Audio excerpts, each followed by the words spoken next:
Bibliothécaire, si vous voulez un peu de surnaturel, vous êtes sur la bonne vidéo. Surtout, n'oubliez pas de vous abonner, cliquez sur la cloche et laissez un petit like sur la vidéo. Ça fait toujours plaisir. Et maintenant, ouvrez bien vos oreilles. Bonjour à tous, chers amis bibliothécaires. Pour commencer cette semaine spéciale Noël en décalage, et oui, je sais, je fais pas les choses comme les autres. Mais devons-nous être comme les autres et être comme des moutons?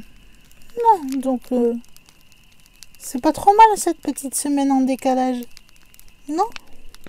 Alors comme je vous disais, nous allons commencer cette semaine spéciale Noël avec un mythe. Et pour cela, nous allons partir dans le folklore germanique avec une déesse du nom de Bertha. Je m'excuse d'avance pour les prononciations à tendance germanique. Je n'ai pas pris allemand en LV2 ou LV3, donc ça risque de sonner un petit peu faux, donc ne m'en tenez pas rigueur s'il vous plaît. C'est bon, maintenant nous pouvons commencer, suivez-moi, à la découverte de la déesse Bertha. Alors elle a plusieurs noms. Elle est le plus souvent connue sous le nom de Bertha ou Bertha. Comme je vous disais, elle est dans le folklore germanique. Et c'est une fée du foyer qui va visiter les cieux pendant les 12 jours de Noël. À l'origine, Bertha n'était pas une fée du foyer, c'était plutôt une déesse de la végétation et de la fertilité. Mais elle a évolué au fil du temps. Et comme je vous disais, elle a aussi plusieurs noms. Alors accrochez-vous, parce qu'il y en a beaucoup. Donc comme je vous disais, elle peut s'appeler Bertha, Pertha ou Pert, aussi Frau Pert, donc Dame Pert, Birgt, Brigitte, Frau Faste, Perata, Stumpf, Paxto Stumpfo, Posterli, Contemberka, Fronfastenweiber, Bertrababa, Sperta, Berigl, Bertmuada, Peta, Pertababa, Slobnapeta, Tsampa, Stampa, Lutz, Samperin, Pudelfrau, Quaterni, Sampermoita, Rovaibof, Berthe et en anglais, Bertha. Ça va, je vous ai pas perdu, c'est bon? Alors comme je vous disais, elle vient le plus souvent de la mythologie ou du folklore germanique, mais elle fait aussi partie de la mythologie slave. Alors à l'heure actuelle, vu son évolution, donc vu qu'elle n'est plus déesse de la végétation et de la fertilité, elle est même considérée plutôt comme une ancienne déesse dans certaines régions alpines et dans le sud de l'Allemagne. On pense qu'elle est probablement issue d'une influence celtique sur la déesse germanique Frigg comme Frau Ole ailleurs en Allemagne.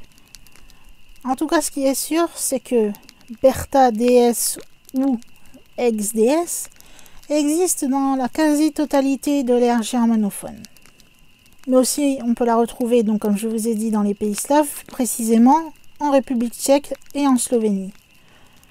Je vais vous parler plutôt de Frau Ole. Il faut faire une différence puisque là où on va pouvoir trouver Frau Ole, il n'y aura pas de déesse Bertha. Et là où il y aura Bertha, ils ne connaîtront pas Frau Ole. Son nom peut signifier la brillante.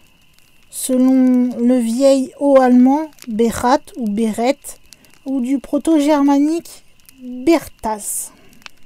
Et on dit que c'est probablement lié au nom Bertentag, qui signifie la fête de l'épiphanie.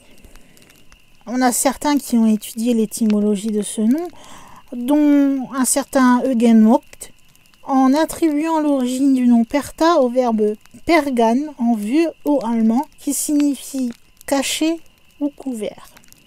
On va souvent identifier Bertha comme provenant de la même déesse germanique que Holda et d'autres figures féminines du folklore allemand.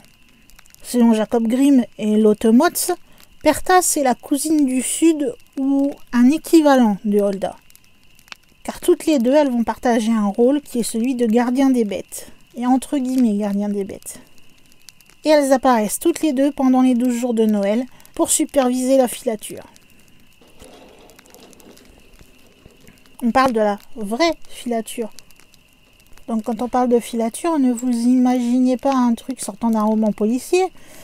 Là, la filature, on parle vraiment donc de la filature au sens propre, qui, si vous voulez, pour ceux qui ne savent pas, la filature, c'est quand vous filez la laine. Je ne sais pas si vous connaissez encore, pour certains, si vous êtes jeune, je ne sais pas si vous avez encore vos classiques. Et pour les un peu plus vieux, si vous connaissez un petit peu une certaine princesse Disney qui se pique à un fuseau et qui dort et ne sera réveillée que par le baiser d'un prince. Eh bien, ce qu'elle fait, c'est filer de la laine. Elle faisait donc du filage. Et ceux qui ne connaissent pas, allez jeter un œil à La Belle au bois dormant. Vous comprendrez de quoi je parle. Pour reprendre, je disais qu'on pensait donc que Bertha et Holda pouvaient venir de la même personne. Cependant, il y a quand même une différence, c'est que là où Holda va s'arrêter au niveau de Souabe, l'Alsace, la Suisse, la Bavière et l'Autriche, Bertha, elle, sera connue dans ces endroits-là, en plus d'être connue en Haute-Allemagne.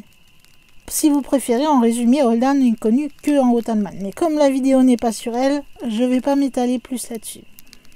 Cela fait longtemps que l'on connaît cette fameuse déesse Bertha, puisque les premières mentions où l'on peut clairement l'identifier vont dater du XIIIe siècle. Mais il est quand même possible, même si c'est un peu moins clair, de la deviner dans des récits ou des textes du XIe siècle. Dans les régions de Bade, Souabe, Suisse et Slovaquie, on va souvent l'appeler Frau Faste, ça veut dire la dame de carême, ou tout simplement Peta ou Gvaternica en Slovénie. Ailleurs, à Günzburg par exemple, on l'appelait plutôt Posteril, Katemberka et Fronfastenweiber. Dans le sud de l'Autriche, en Carinthie, parmi les Slovènes, on peut trouver une forme masculine que l'on trouvait sous le nom de Kontembermann en allemand ou Gvaternik en slovène. Jacob Grimm va nous préciser que son parèdre s'appelait Berthold. Si je vous ai pas encore perdu, puisque ça fait beaucoup d'informations et beaucoup de noms différents, nous allons continuer avec la description de cette fameuse déesse. Alors elle peut avoir deux formes. On va dire d'un côté vous avez de la chance, de l'autre vaut mieux pas la croiser. Puisqu'elle peut vous apparaître tout simplement sous une forme d'une jeune femme belle et blanche comme la neige. Ou à l'inverse, elle peut vous apparaître comme une personne âgée et complètement hagard. Mais il y a un autre problème.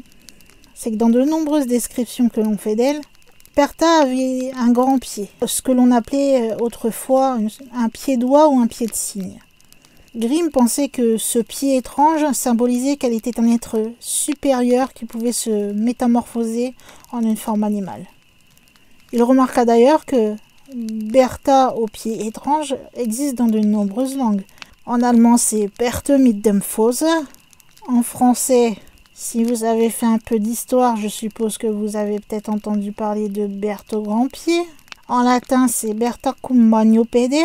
En italien, Bertha dal gran pied, qui est d'ailleurs le titre d'un poème épique de la région italienne. Voici un extrait de ce poème. C'est apparemment le pied d'une jeune fille cygne qu'elle ne peut pas laisser de côté en tant que marque de sa nature supérieure. Et en même temps, le pied d'épaule de la femme qui tourne, qui a actionné la pédale. Si vous allez dans le Tyrol, alors là où les aficionados de ski peuvent s'amuser pleinement avec les sports d'hiver, elle va plutôt vous apparaître comme une petite vieille avec un visage vraiment ridé, des yeux vifs et un long nez crochu. Elle aura les cheveux ébouriffés et ses vêtements seront lambeaux et complètement déchirés. Dans les récits traditionnels, Bertha était initialement le défenseur de tabous culturels, comme l'interdiction de filer les jours fériés. Dans le folklore de Bavière et d'Autriche, la Bertha parcourait la campagne au milieu de l'hiver et elle entrait comme ça dans les maisons pendant les 12 jours entre Noël et l'Épiphanie. Elle aimait surtout plus se montrer la 12e nuit. Comme ça, elle pouvait vérifier si les enfants et les jeunes domestiques de la maison étaient bien sages, s'étaient bien comportés, s'ils avaient bien travaillé toute l'année. S'ils avaient bien tout fait correctement, le lendemain, quand ils se réveillaient, ils pouvaient simplement trouver une une jolie pièce d'argent dans une chaussure ou dans un seau. Par contre, s'ils n'avaient pas vraiment été très sages, allons-nous résumer cela devenait un peu plus barbare, puisqu'elle leur ouvrait le ventre, leur enlevait les intestins, enfin vous imaginez le truc, les entrailles, etc. Et elle remplissait le trou qu'elle venait de faire de paille et de cailloux. Elle était d'ailleurs particulièrement inquiète de voir que les filles avaient filé la totalité de la portion qui leur était allouée de lin ou de laine au cours de l'année. Mais il n'y avait pas que s'ils n'étaient pas sages qu'elle s'amusait à faire un petit ouvrage de vente comme ça. Elle pouvait également faire cela si vous ne respectiez pas sa fête. Normalement, lors de la fête de Perta, vous devez manger un repas donc traditionnel composé de poissons et de gruau. Si vous ne le faites pas, elle vous considère comme un enfant ou un adulte pas sage, et là encore vous vous retrouverez avec le ventre ouvert et bourré de paille à la place des entrailles.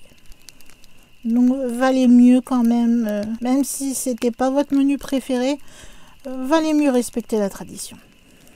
Mais on ne peut pas résumer Perta à juste cette femme qui ouvre des ventres. On pourrait la comparer, si vous voulez, un peu au Krampus, à notre Père Fouettard et Père Noël, puisque nous, c'est pas un seul personnage, c'est deux personnages. Plutôt, c'est le Père Noël qui récompense les gentils et le Père Fouettard qui s'occupe des méchants. Mais Perta, c'est un peu ça. C'est d'un côté, elle va punir très sévèrement, c'est plus que des charbons comme notre Père Fouettard, mais elle va punir les entre guillemets méchants, mais elle va récompenser de l'autre côté les gens qui sont travailleurs, qui ont bien filé leur laine, qui ont été sages, etc. D'ailleurs, elle aime bien récompenser les femmes travailleuses et aidantes. Elle peut leur donner, en plus de la pièce d'argent, des fuseaux et d'autres pièces de monnaie encore. Et malheureusement, elle a un autre côté un peu cruel, c'est qu'elle peut aussi ôter le souffle d'un être humain, donc le faire mourir, pour faire simple. Si vous respectiez son culte, la tradition voulait que, comme nous pour le Père Noël, on laisse du lait et des biscuits, eh bien, c'était pareil pour Perta. On laissait à manger et à boire pour Frau Pert, mais aussi pour ses fidèles, puisqu'elle était souvent accompagnée de monstrueuses créatures, comme ils sont qualifiés, dans l'espoir que vous seriez récompensé d'avoir fait ça, et que vous receviez dans l'année richesse et abondance. Des documents canoniques et religieux vont caractériser Perta comme synonyme d'autres esprits féminins de premier plan, donc comme je vous le disais, Holda notamment, Diana, Hérodias, Richella ou Abundia. En plus d'être, nous allons le dire, pas très jolie si elle vous apparaît sous ses traits de vieille femme ridée, elle a des attributs avec elle. C'est mieux d'avoir des petits outils pour pouvoir ouvrir le ventre des gens entre guillemets méchants. En fait, elle se balade avec des outils en fer qui attirent d'ailleurs souvent l'attention si vous la croisez. Ces outils, un petit couteau en fer pour ouvrir le ventre des gens, une hache pour couper ses victimes, ou elle aimait bien aussi traîner avec elle une chaîne en fer. C'est là que l'on voit bien qu'il y a une origine pré-germanique, puisque le Norique était un grand fournisseur de fer à l'époque pour l'Empire romain. Et la déesse Norea, qui était la déesse tutélaire de l'époque, a exactement les mêmes attributs que Perta. Alors presque toujours, on va la représenter avec un grand nez. Et même des fois, on peut prendre ce grand nez pour un bec d'oiseau. Mais c'est pas étonnant, puisque apparemment au sud-est de l'Europe, on trouve beaucoup de déesses oiseaux. La germaniste Erika Thimm pense que les tribus germaniques qui ont migré vers le sud de l'Allemagne actuelle ont amené avec eux une lumina qui ressemblait à Frau Hölle. Tout à l'heure, je vous parlais de petits monstres concernant Perta. Ils ont leur petit nom aussi, c'est les Perten. En fait, c'est tout simplement le pluriel de Perta, que l'on a donné à son petit entourage monstrueux. Mais Perten, c'est aussi le nom qu'on va donner à des masques d'animaux que l'on porte lors de défilés et de festivals en Autriche. Au XVIe siècle, le Perten a pris deux formes. Certains vont être beaux et lumineux, donc on va les appeler les Schöne Perten, donc beaux Perten. Ceux-ci vont alors venir pendant les 12 nuits et les festivals pour apporter chance et richesse au peuple. Et l'autre forme, c'était les Sjarperten, c'est-à-dire donc les Léperten. Et cela avait des crocs, des défenses et des queues de cheval qui sont utilisées pour chasser les démons et les fantômes. Les hommes, à l'époque, s'habillaient en Léperten et ils allaient de maison en maison et chassaient les mauvais esprits. Comme j'en ai évoqué un peu tout à l'heure, on peut remarquer que chaque pays a un petit peu son, comment dirais-je, sa déesse ou son mythe pour récompenser ou punir les enfants et même là les adultes. On parle aussi des adultes dans ce cas-là. C'est pour ça, comme je vous le citais tout à l'heure, elle peut être comparée au Krampus, nous au duo Père Noël Père Fouettard, mais il y a aussi un autre mythe, si on peut dire, en Italie, qui est la Befana, qui va rendre visite à tous les enfants d'Italie la veille du 6 janvier pour leur remplir leurs chaussettes de bonbons s'ils se sont bien comportés, ou mettre un morceau de charbon s'ils n'ont pas été sages. Là encore, elle reste soft comparée à notre chère Frau Perta. Aujourd'hui, il est possible que certains croient encore à cette Frau Perta, mais le plus souvent dans la culture contemporaine, Perta va être décrite comme un récompenseur des généreux et le punisseur des mauvais, en particulier des enfants menteurs. Mais on aime bien quand même ces petites légendes, puisque en Autriche, en particulier à Salzbourg, on aime bien dire que si vous vous promenez dans le château de Hohensalzbourg, en pleine nuit, ces fameux petits monstres, les Perten, eh bien qu'ils font toujours partie des fêtes et des festivals, comme notamment le carnaval Fastnacht. Les masques d'animaux en bois fabriqués pour les fêtes s'appellent d'ailleurs aujourd'hui, comme je vous disais, Perten. Dans la région de Pankow, en Autriche, il y a de grandes processions de Schöneperten et de Sjarperten, et cela tous les hivers. On dit alors que ceux qui portent des beaux masques encouragent les aubaines financières et que ceux qui portent des masques laids sont là pour chasser les mauvais esprits. Le truc, c'est que, comme beaucoup de choses, c'est une tradition de base, mais la tradition se perd et ça devient même une attraction touristique, notamment dans les grandes stations de ski, pour pouvoir attirer les foules. Donc, on peut utiliser beaucoup de choses, puisque ils s'amusent à utiliser le Tresterer dans la région autrichienne, par exemple, ou des danseurs sur échasse dans la ville d'Unken, le Schnabelpert ou le Schnabelperten dans la région d'Unterintal et le Glocklerlaufen dans le Slatskammergut. Et oui, malheureusement, beaucoup des traditions et des choses qui étaient faites, peut-être par peur des fois, oui, c'est vrai. On avait peur qu'elle vienne nous voir et se venger si on n'avait pas été sage. Surtout Perta. Autant je préfère personnellement en France le Père Fouettard, parce que j'ai pas très envie de me faire ouvrir le ventre personnellement. Donc je suis bien contente de ne pas avoir connu cette tradition allemande, slave, autrichienne, enfin partout où elle est à raconter. Mais bon, ce que je voulais dire, c'est que c'est dommage que tout ce qui était tradition, en fait, ne soit plus vraiment une tradition et devienne des attraits touristiques. Ça perd de leur sens et ça perd de leur histoire, parce que pour moi, cela fait partie de l'histoire du pays, tout simplement, et je trouve vraiment ça dommage, encore une fois. Enfin, j'espère que je vous aurai pas trop ennuyé donc avec cette vidéo sur la Perta. J'en ai parlé parce que, comme c'est une semaine spéciale Noël, eh bien, c'est une déesse qui passe les 12 jours de Noël, donc entre Noël et l'Épiphanie, donc c'était pile dans le thème. Et surtout, ça changeait de vous faire des creepypasta spécial Noël, puis des creepypasta spécial Nouvel An. Donc, j'ai trouvé ça plus intéressant et surtout culturellement parlant, c'était bien de vous faire connaître cette nouvelle Mère Fouettard, si on peut dire, mais en plus gore. En tout cas, si vous avez apprécié, vous savez, vous pouvez me le montrer en laissant un petit pouce en l'air ou un like si vous préférez. En me laissant un petit commentaire pour me dire ce que vous en pensez. Et si vous connaissez peut-être d'autres mythes ou traditions dans ce même genre, comme je disais, comme la Befana ou le Krampus et notre chère Perta, dans d'autres pays et que moi je ne connais pas. Vous pouvez vous abonner si ce n'est pas encore fait. Vous inquiétez pas, c'est gratuit. Tout ce que vous perdez, c'est juste le temps de faire un clic. Après, c'est juste pour, si vous aimez tout ce qui est paranormal, etc., ça sera juste de la culture pour vous, donc théoriquement bénéfique.